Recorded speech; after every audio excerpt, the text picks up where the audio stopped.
சென்னையில் நடைபெற்ற விமான சாகச நிகழ்ச்சி முடிந்து மக்கள் வீடு திரும்ப தொடங்கியுள்ளனர். இதனால் ரயில் நிலையங்கள், பேருந்து நிறுத்தங்களில் கூட்டம் நிரம்பி வழிகிறது. இதை பற்றின மேலும் விவரங்களை எமது செய்தியாளர் மாணிக்கம் வழங்க கேட்கலாம். மாணிக்கம், வணக்கம். இந்த கூட்ட நெரிசல் குறித்தான விவரங்கள் என்ன பகிரலாம்? சென்னை மெரினால இந்திய விமானப்படையினுடைய வான் சாகச நிகழ்ச்சியை கண்டு கழித்ததுக்கு பிறகாக மக்கள் தங்கள் வீடுகளுக்கு ஒரே நேரத்தில் திரும்பி வரக்கூடிய சூழல்ல சென்னை மெரினாவில் இருந்து செல்லக்கூடிய சாலைகள்ல மக்கள் வெள்ளம் இருப்பதை நம்ம பார்க்க முடிகிறது. எங்கு திரும்பினும் மக்கள் தலைகளே என்னும் அளவுல மெரினா முழுவதுமாக திரண்டு இந்த வான் சாகச நிகழ்ச்சியை குடும்பத்துடன் பொதுமக்கள் கண்டு கழித்தனர். தொடர்ந்து இந்த நிகழ்ச்சி முடிவடைந்தது பிறகாக தற்பொழுது தங்களது வீடுகளுக்கு திரும்புவதற்காக மக்கள் திரும்பி வரக்கூடிய நிலையில சென்னை மெரினாவுக்கு வரக்கூடிய அனைத்து சாலைகளிலுமே மக்கள் திரள் இருப்பதை பார்க்க முடிகிறது. மெரினாவில் ஜல்லிக்கட்டு போராட்டத்திற்கு பிறகாக அதிக அளவிலான ஜல்லிக்கட்டு போராட்டத்தையும் மீறிய அளவில் அதிக அளவிலான மக்கள் திரள் ஏற்பட்டிருப்பது தற்பொழுது இந்த வான் சாகச நிகழ்ச்சியை காண்பதற்காகத்தான். இந்த அளவிலான கூட்டம் தற்பொழுது வீடுகளுக்கு ஒரே நேரத்தில் திரும்புவதனால அனைத்து வழிகளிலுமே, அதாவது மெரினாவிலிருந்து செல்லக்கூடிய அனைத்து சாலைகளிலுமே மக்கள் திரள் இருப்பதை பார்க்க முடிகிறது. குறிப்பாக காமராஜர் சாலையில் இருந்து இணைக்கக்கூடிய காமராஜர் சாலையும் அண்ணா சாலையும் இணைக்கக்கூடிய அனைத்து சாலைகளிலுமே கடுமையான போக்குவரத்து நெரிசலும் மக்கள் கூட்டமும் சாலை சாலையாக மக்கள் செல்லக்கூடியதும் நம்மால் பார்க்க முடிகிறது. குறிப்பாக வாலஜா சாலையில பெருந்திரளான மக்கள் அந்த பகுதியில் போகக்கூடியதும் பார்க்க முடிகிறது. அதே போன்று ஐசோஸ் பகுதியில் இருக்கக்கூடிய டாக்டர் பெசன்ட் சாலையிலும் மக்கள் பெரும் திரளாக செல்லக்கூடியதை பார்க்க முடிகிறது. குறிப்பாக இந்த பகுதியில் இருக்கக்கூடிய MRTS சொல்லக்கூடிய பறக்கும் ரயில் புறநகர் வழித்தடத்தை பயன்படுத்துவதற்காக மக்கள் அந்த பகுதிக்குள்ளாக திரண்டு வருகிறார்கள். அதே போன்று மெட்ரோ ரயிலை பயன்படுத்துவதற்காகவும் இந்த சாலைகளை மக்கள் பயன்படுத்துகின்றனர். அதே போன்று அவர்களுக்கு இந்த நிகழ்ச்சியை பார்க்க வந்த பொதுமக்களுக்கு வாகன நிறுத்த ஏற்பாடுகளும் இந்த பகுதிகளில் தான் மேற்கொள்ளப்பட்டிருந்தது.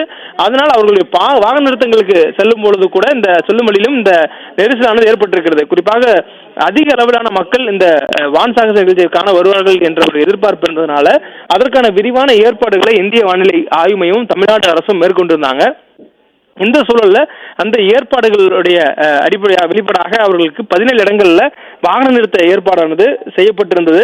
அந்த வாகன நிறுத்த ஏற்பாடுகள் மட்டும் இல்லாம வரக்கூடிய பொதுமக்கள் தங்கள் மெரினாவுக்கு வரும் பொழுது முடிந்த அளவுக்கு பொது போக்குவரத்தை பயன்படுத்தி வருமாறு ஒரு வேண்டுகோளையும் அறிவுறுத்தலையும் அரசு தரப்பிலிருந்தும் இந்திய விமானப்படை தரப்பிலிருந்தும் தெரிவிக்கப்பட்டிருந்தது.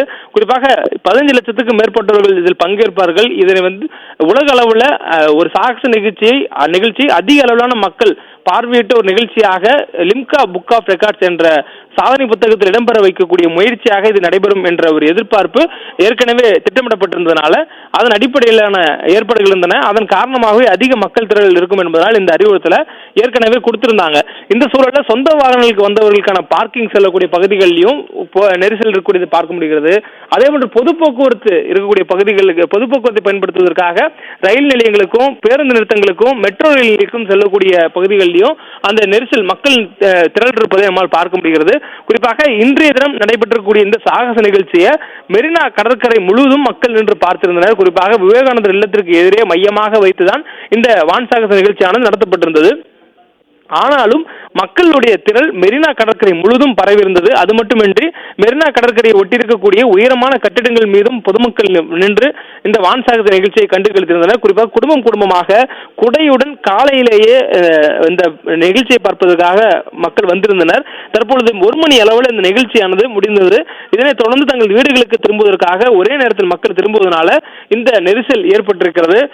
காமராஜர் சாலையில் ஏற்கனவே அந்த வாகன நிறுத்தங்களுக்கான கட்டுப்பாடுகள் இருந்தன. அதாவது அனுமதிக்கப்பட்ட பாஸ் கொடுக்கப்பட்ட வாகனங்கள் மட்டுமே அங்கு அனுமதிக்கப்பட்டதனால பெரும்பாலான வாகனங்கள் அந்த பகுதிக்குள்ளாக வரவில்லை.